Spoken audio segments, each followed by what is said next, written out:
कहाँ गई है? मुझे तो कुछ समझ में नहीं आ रहा। मैंने देख इसमें लॉकर में रखी थी, कोई कैसे ले सकता है? किसी ने तो निकाली होगी ना अम्मी, अलमारी तो नहीं खा गई? मैं देखती हूँ। चेक करें। अनार, इसके अंदर तो कुछ भी नहीं है। जरूर ये तेरी बीवी ने निकाली होगी। वो बहुत चालाक, बहुत शातिर है। ड्रामा सीरियल पत्थर दिल की आने वाली एपिसोड में आप देखेंगे कि किस तरह से हनान की ज्वेलरी चोरी हो जाती है और हनान और उसकी मां ज्वेलरी ढूंढते रहते हैं। जैसा करोगे वैसा भरोगे, उनके साथ भी यही सलूक हुआ। उन्होंने ज़ारा की ज्वेलरी चुराई और ज़ारा ने देखकर उनकी भी अब चुरा ली है।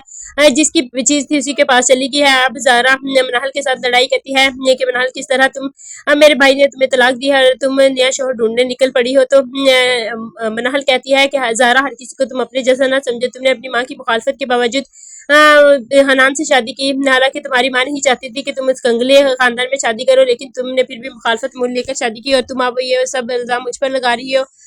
तो ये कहती है कि तुम्हारा मुंह तोड़ दूंगी अगर तुमने मेरे सामने जुबान चलाई। तो मनाहल कहती है कि अब तुम्हारा मुंह तोड़ने के लिए भी मेरे हाथ मौजूद है। मैं भी तुम्हारा मुंह तोड़ूंगी अगर तुमने मेरे खिलाफ एक भी बात की। तो मेरी जिंदगी है, मैं जैसा चाहूँ करूँ।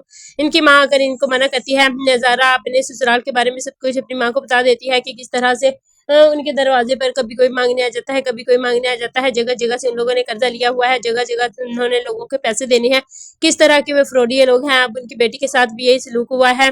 तो ज़ारा हनान से कहती है कि हनान, अब तुम तैयार हो जाओ, तुम्हारे साथ मैं वो सलूक करूंगी जो कभी किसी ने ना किया होगा। अब तुम्हारे दरवाजे में पुलिस भी आएगी और तुम्हें पुलिस पकड़ कर भी लेकर जाएगी अगर तुम लोगों ने मेरी एक एक पाई ना लुटाई। तो उसकी माँ परेशान होती है कि ज़ारा, चाहे हमारी दुकानें भी वो बेच कर खा जाए, उसका तो पता करो। तो ज़ारा कहती है, अम्मी मैंने पता किया है, तो अब मैं देखूंगी कि किस तरह दुकानें इनसे निकलवानी है। दुकानें तो मैं इनसे निकलवा के रहूंगी, अगर उन्होंने ये भी बेच ली तो मैं इनको नहीं छोड़ूंगी। उनको पुलिस में पकड़वा कर केस करूंगी और इनसे अपनी दुकानें वसूल करवाऊंगी।